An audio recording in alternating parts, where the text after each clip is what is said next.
ঈসা আলাইহিসসালাম যেভাবে দাজ্জালকে হত্যা করবে। নবী করিম সাল্লাল্লাহু আলাইহি সাল্লাম দাজ্জাল আসার আগে আরো বেশ কয়েকটি ভবিষ্যৎবাণী করে গিয়েছেন। তিনি বলেন, দাজ্জাল আসার আগে ইসরায়েলে লুত নামে একটি শহর হবে, যেখানে বিশাল একটি গেট নির্মাণ করা হবে ওই দাজ্জালের জন্য। উল্লেখ্য, নবী করিম সাল্লাল্লাহু আলাইহি সাল্লাম এখানে সরাসরি ইসরায়েলের নাম উল্লেখ করেনি।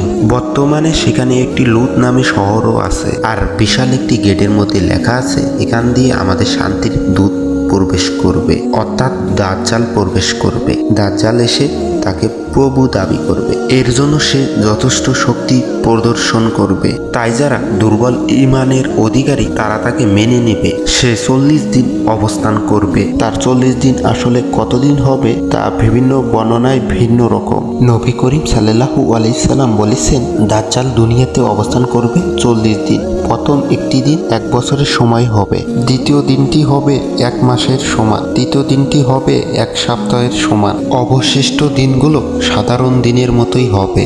সহিহ মুসলিম খণ্ড 4 পৃষ্ঠা 22 ও 50। সাহাবীগণ প্রশ্ন করলেন, হে আল্লাহর রাসূল, যেদিন 1 বছরের সমান হবে সেটাতে একদিনের সালাতি কি আমাদের জন্য যথেষ্ট হবে? উত্তরে তিনি বললেন, না, বরং তোমরা এই দিন হিসাব করে তোমাদের দিনের পরিমাণ নির্দিষ্ট করে নিবে। এই সময় মহিলাদেরকে ঘরে বেঁধে রাখার আদেশ দিয়েছেন সাল্লাল্লাহু আলাইহি সাল্লাম।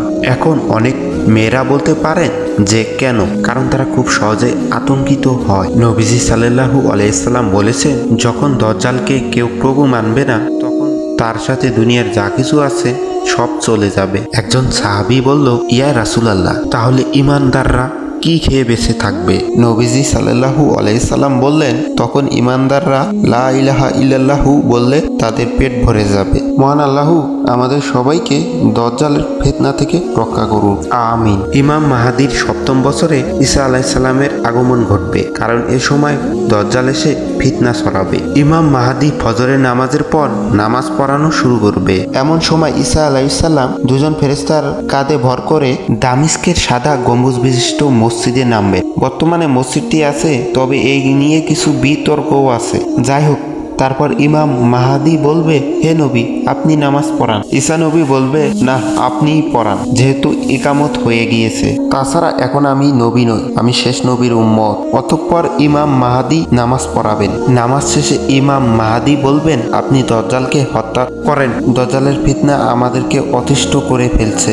অতঃপর ঈসা আলাইহিস সালাম বলবেন, হ্যাঁ, দাজ্জালকে হত্যা করার জন্যই আল্লাহ তাআলা আমাকে পাঠিয়েছেন। তারপর তিনি আল্লাহু আকবার ধ্বনি দিবেন, যা সকাল থেকে সন্ধ্যা পর্যন্ত সমস্ত মানুষের কানে বাজতে থাকবে। দাজ্জালও বুঝবে যে ঈসা নবী এসে গিয়েছে। সে বাঁচার জন্য উপায় খুঁজবে।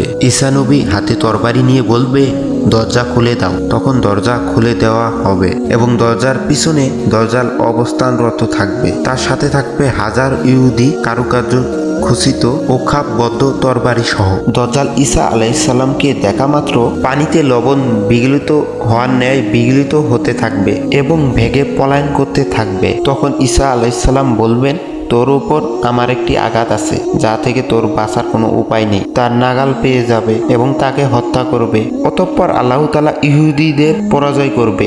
আল্লাহর সৃষ্টি যে কোনো বস্তু, পাথর, দেওয়াল অথবা গাছ অথবা প্রাণী, যার আড়ালে ইহুদি লুকিয়ে থাকবে, আল্লাহ তাআলা তাকে বাকশক্তি দান করবে এবং সে ডেকে বলবে, হে আল্লাহর মুসলমান বান্দা, এই যে এক ইহুদি আমার পিছনে লুকিয়ে আছে, এদিকে আসো, তাকে হত্যা করো। তবে গারকাত নামক গাছ কথা বলবেন না, কারণ সেটা ইহুদিদের গাছ। তারপর ঈসা আলাইহিস সালাম ওই সম্প্রদায়ের নিকটে যাবেন যাদেরকে আল্লাহ তাআলা দাজ্জালের বিপর্যয় থেকে রক্ষা করেছেন। ঈসা আলাইহিস সালাম তাদের কাছে গিয়ে তাদের চেহারায় হাত বুলিয়ে জান্নাতে তাদের স্থান সময়ের ব্যাপারে খবর দেবেন। নবী করিম সাল্লাল্লাহু আলাইহি সাল্লাম বলবেন, তোমরা জেনে নাও, আমি হলাম কিয়ামতের প্রথম আলামত। আর ধীরে ধীরে কিয়ামতের সমস্ত আলামত প্রকাশ পেয়ে গিয়েছে। পবিত্র কোরআনের হরফ মুছে যাওয়া, পূর্ব দিকে সূর্য ওঠা, ইয়াজুজ মাজুজ, ইমাম মাহাদি, দাজ্জাল ও ঈসা নবীর আগমন, শুধু এই কয়েকটি ছাড়া সমস্ত আলেমগণ একমত।